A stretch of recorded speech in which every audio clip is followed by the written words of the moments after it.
Welcome to the Employee Safety Podcast, where you'll hear advice from experienced safety leaders on how to protect your people and business. I'm Peter Steinfeld. Today, I'm speaking with Wendy Bashnan.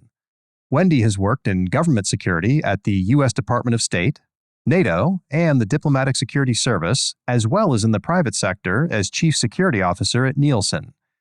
Today, she serves as Director of Security and Fire Protection at Scout Motors.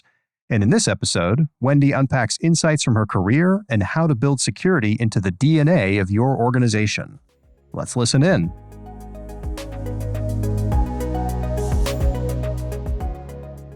Hey, Wendy, thanks so much for being here. Hi, Peter. Thanks so much for having me. I feel like I'm doing this long-time listener, first-time caller thing, so it's actually fun. Well, I know we've been trying to get you on the show for quite some time, and you're so busy, so I'm super happy that you're here finally, and glad you're able to give us some time. I know this is going to be a great episode. So you accrued quite a bit of experience in government security before moving to private enterprises in 2021. What similarities, if any, do you see across those sectors? Oh, I see lots of similarities, and I like to focus on the similarities because I think a lot of times people want to focus on the differences. Even though in the private sector, we tend to focus on the bottom line and the profit, even in government, there's a bottom line. And the bottom line is how you use the taxpayers' money. And for me, I think the success has come from being able to understand your audience and who is your customer. And with that, how do you support them? And whether you're making a product or you're providing a service. So as you think about this transition you've made from public to private, how can public and private sector security functions work together to improve their capabilities? I think one is engagement. I think we need to get out of our silos. We need to not act like just government and just the private sector. And I think that there are wonderful opportunities and avenues to do that and more of those going. I find podcasts like this to be tremendously valuable and impactful in sharing the information across all the different, whether you want to call it industries or sectors or whatever.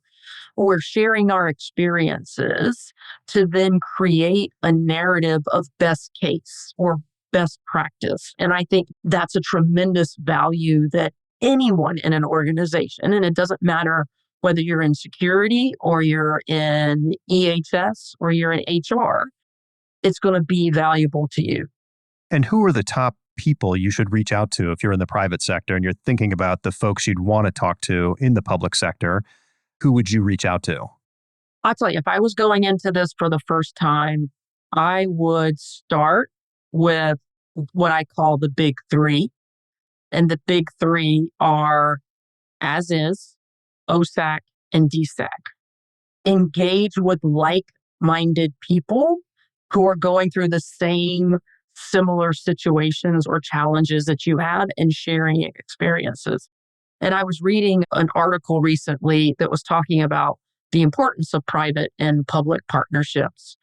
And we can't do these independently by ourselves, separately. Like the challenges of the world are going to be solved by us doing it together. And it's about optimizing what are your strengths. In the private sector, we build and innovate and generate.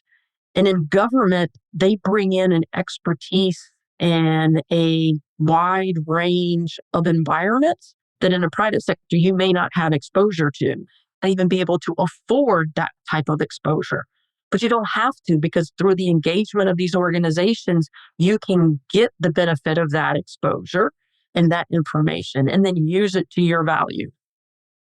And that's actually a good point. It's, to me, it all comes down to expectations.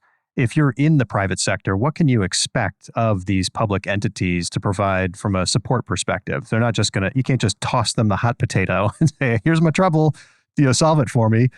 How do you make that a better relationship? I think it's a two-way conversation. It can't just be give me, give me, give me. You have to also give back to them because that's what they need. They need the perspective of the private sector and what we will often call the ground truth. They want to know what is the private sector seeing? What is it experiencing it? What are the challenges? What are the successes? Because that helps the government then shift to identify where is the threat environment going and what are the next trends and what are our challenges that we're all going to face that we need to tackle together. And then in this day and age of short budgetary limitations, optimizing and maximizing our money to where we're going to get our most benefit, right? And to be able to help the greatest number of people. I like that idea of the individual businesses, the private organizations out there being like these tentacles that are able to feed back that information to make for a better overall experience.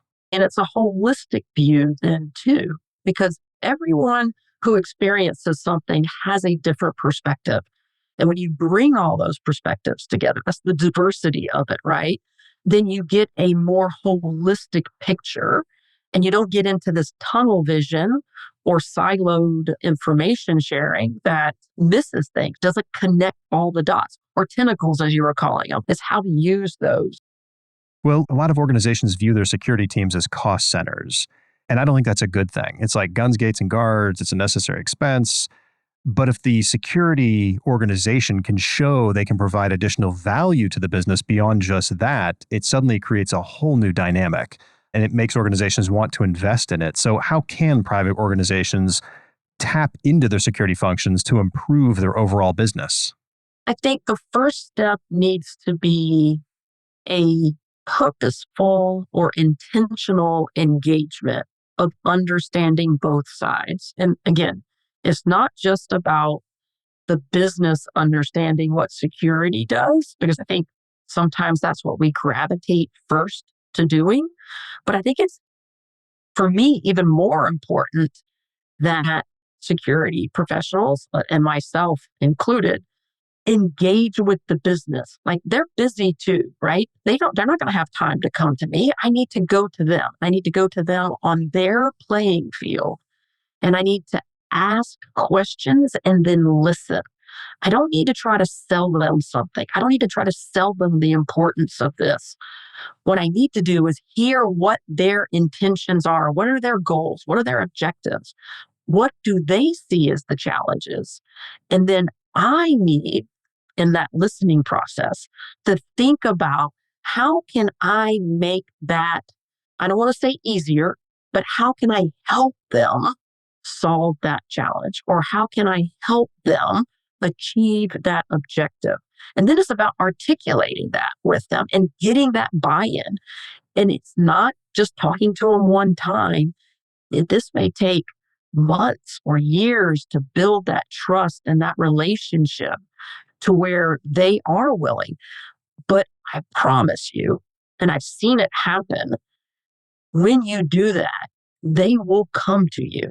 And then I think we really start optimizing and changing the narrative that security is just a cost center. Yes, we support the business, but the costs are no more different than paying for insurance or paying for other business expenses that the company happily pays for. That's a really great way to look at it. And as you were speaking, you come from tremendous experience, so you know how to bridge that gap and speak the language of the business. What would you recommend to someone who's maybe earlier in their career or maybe struggling with this on how to approach the business? Because oftentimes people in security just think about the world differently and speak a different language than the business folks. So how can you get yourself better at engaging with business people? I often tell people, and especially young people coming into the industry who are still, let's say, mastering their skill sets and their capabilities, I encourage them to get more involved in their communications programs. If you're a student still, I would tell people, you need to minor in communications. That's interesting. Understand what marketing is, understand the terminology of public relations, and get a comfort level into speaking, whether it's in a crowd or in a one-on-one conversation with the senior leader of an organization. Because that skill set of understanding and empathizing with the person that you're talking with and listening to what they're saying, and then how to keep a conversation going, much like what you do, Peter, on all these podcasts. I mean, that's the type of engagement that I think newer people into the business need to do, because when you engage with the business side of the house, you hear what their concerns are. You hear what their successes are. You hear what their failures are. And then you're understanding their side of the story. Because at the end, what we want to do is write one story for the entire business. And in order to do that, we need to understand how to communicate. And it's not just as easy as I think sometimes people think. You need to practice it. You need to challenge yourself. If you're uncomfortable in speaking in groups, then start with smaller groups and build up to it. But senior security leaders cannot just sit in office spaces anymore and just send out emails. They need to be seen and heard actively, and not just in a way of telling someone, this is what you must do. I think sometimes security is looked at, we're the no people. You can't do that. You can't do that. We need to be I want to help you do what you want to do safely and securely. Yeah, that's a great point. It's like, I'm not going to prevent you from going to that really dangerous country where we need to do business. I'm going to enable you to do it safely as possible. As possible, right? That's right. I love what you said before about it's all about understanding. And the only way you can understand what's in someone's head is to listen and ask great questions. Following along this theme a little bit, oftentimes organizations keep security to the side. It's not part of the business. It's not part of the culture. I don't think that's a good thing. It's got to be part of the culture for an organization to be safe from a cyber perspective, from a physical perspective, from a mental perspective. I mean, it's got to be just in the culture. So in your opinion, how can employees outside the security function help secure the organization? Yeah. And I liked what we were talking about earlier, that security is the role and responsibility belongs to everyone. And I think we need to understand that security culture is really about bringing security into the DNA of a business or an organization, of all aspects of the business and the organization, not just access into the compound. I know people will say, well, you have to have lots of security nowadays because of the complexity of cyber and everything else. And I would often say, and have said to the chagrin of many executives, I don't want a large security team ever, because let's say my company's 5,000 employees. I want 5,000 security people, because I want every employee within that company, because they make up the DNA of that company, to understand their responsibility and role for security. And that enables me to be far more effective and impactful when I can get them to do the work and not only their work, but our compliance and security measures and protections that we want.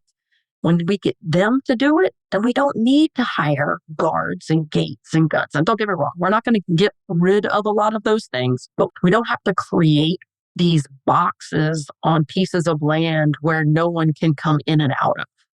Yeah, it doesn't work in the modern world. There's too much interconnectivity, and it goes back to the old saying, you're only as strong as your weakest link. And if you don't have, in your example, 5,000 people who are empowered to take responsibility for security, then all it takes is one to cause a big problem. And you can't assign an individual security guard for each of those 5,000 people. So Absolutely. And Peter, I think the part that's been missing for years is that we don't explain the why. We explain the what they have to do. We don't explain the why. Like, why do we want them to change their passwords every 3 months? Or why do we want them to put their ID badges away when they walk off of a compound when they're traveling, right? The why is important to people, because then they understand the part that they can control. That's perfect. I love that. Well, as you look toward the future and you contrast it to like the last 10, 20, 30 years, what do you believe to be the top challenges facing security leaders today? I think coming out of COVID and with the war in Ukraine and now what we see in Israel and Gaza, we need to recognize that because of the interconnectivity that we now have polycrises, and we have to build a structure within our organization that can manage and handle more than one incident at a time. Because the world is throwing at us numerous incidents all at the same time. And we have to be able to manage them and manage them well so that we protect the business, but we also protect the humans that make up that business. Yeah, that's a really interesting thing I just look back on my career. You're right. Things used to be very single threaded. There was incidents that would happen and it would impact things more at a local level. But now the world's become so interconnected. Everyone's out on social media and on the internet. And once you're part of a global community. In the old days, you had a local grocery store that if it went down, it was because of a local issue. But now everything's gotten bigger. So something that Right. happens 3,000 miles away can impact you in your hometown. And there's just more of that happening and multiple incidents that are occurring. It seems like it makes the job of the security person a lot more difficult.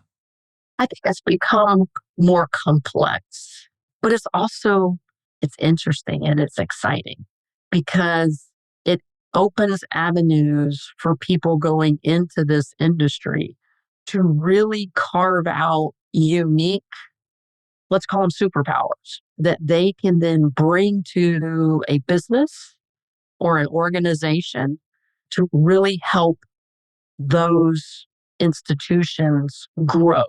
The interconnectivity creates the challenges, but they're just challenges. And I often tell everybody challenges are just opportunities to experiment, opportunities to look for different paths, look for different avenues to tackle things, knowing that once you solve that problem, there'll be another one. Well, looking ahead, what threats or perhaps trends do you see on the horizon that organizations and security leaders need to watch? Well, the one that jumps out at me is we have to acknowledge that artificial intelligence is here. It's not going to go away. And we need to understand how to optimize it while doing it safely and securely. And it's more important in my mind that companies, even if you don't think you're using it today, you need to understand you will be using it in 5 years. Whether you wanted to or not, you will be using it in some shape or fashion. And so learn about it, understand it, talk to people about it, talk to the experts, and let's start tackling the how are we going to do it safely and securely. Because to be honest, I think if we had done more of that in the early stages of the internet, we may not have so many cybersecurity problems that we have today. We would still have some, but maybe not some of the bigger ones because we would have thought about all of this together. So we need to learn from that. We know we're going to need something for AI, and it's more than just a cybersecurity program. So let's start talking about that. And let's start talking about how we're going to teach our coworkers and our customers on how to use this very important and valuable tool that's going to take us to the next level. I think the problem with that is you don't know what you don't know. So that can be an overwhelming thing. What do you suggest if you've got your security hat on? How do you approach the business to say, we're going to need to figure this out together? Who would you meet with? What would you say to start exploring this topic? Well, and again, let's start with you don't know what you don't know. So I love back in the day, let's say before COVID, sitting down and having a coffee with 2 or 3 people and just asking questions, right? What do they see their side of the business doing 5 years from now? And what do they see that they're going to need technology wise to get to that 5 years? And then understanding that, and then understand the power that AI will bring in to really maximize efficiencies and effectiveness. And let's say, in many ways, it's going to help reduce costs. because it's going to speed up a lot of the things that we were doing different ways. So starting those conversations and then again, asking them, if this is what you want to accomplish, what are you going to need to do that? Then it's like, okay, well, how could we do that safely and securely based on our experience thus far on how we've had to we want to avoid having to put a Band-Aid on something. Again, I'll tie this all back. We want to put the security into the DNA of the AI and not try to put the tourniquet on it or the Band-Aid on it after we're already using it and it's gone haywire.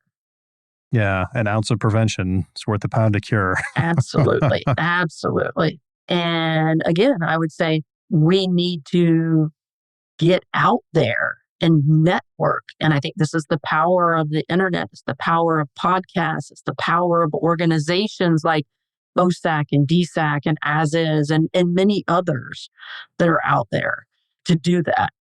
Well, one great way for people to learn is to learn from other people's experiences. So with that in mind, could you share perhaps a significant experience or maybe a good story from your career, good or bad, that's had a lasting impact on your approach to security? Yeah, I will say this. I'm a very competitive person. I always have been. I grew up in a sports kind of minded family. And in the past, I looked at things win-loss, right? And then I went to work for an organization called NATO. In NATO, you have the power of the memberships, right? And you have to have consensus of all, not 50%, not 51%, right?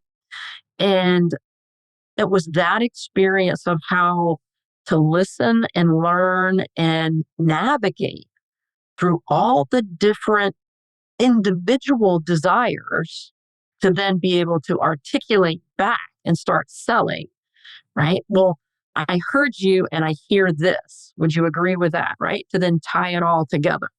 To me, it was one of the most challenging jobs that I had. Also one of the most interesting because I had to come out of my comfort zone. My comfort zone was I'm going to win or I'm going to lose. And if I lose, then I'm just going to come back at this in another way, right? And instead, I needed to learn how to compromise. But in order to compromise, I still needed to be able to achieve the objective. So it was fun. And I would recommend it over and over and over again to people that are interested in that type of thing. It does give you gray hair. Yeah, I don't see any there.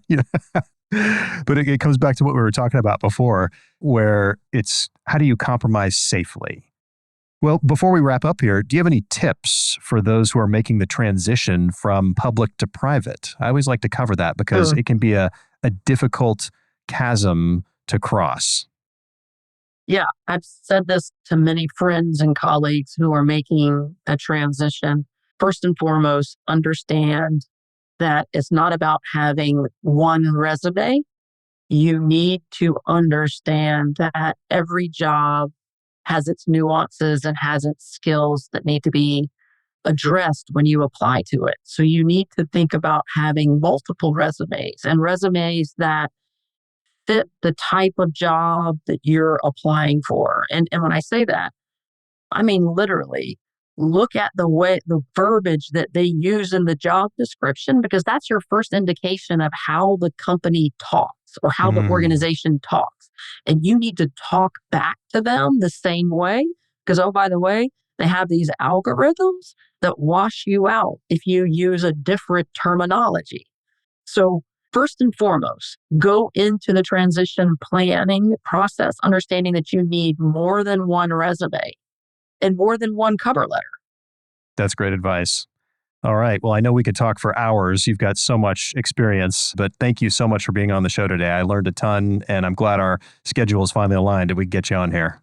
Yeah, Peter, thank you so much. I enjoy the podcast. I look forward to listening to all the future ones and the great work that you serve the community and the industry. And so I appreciate you and I appreciate the entire team and everything that they're doing. Thank you. Well, thank you. And the team here is amazing. So it's definitely a team effort. To learn more about Wendy and her work with Scout Motors, click the links in the show notes.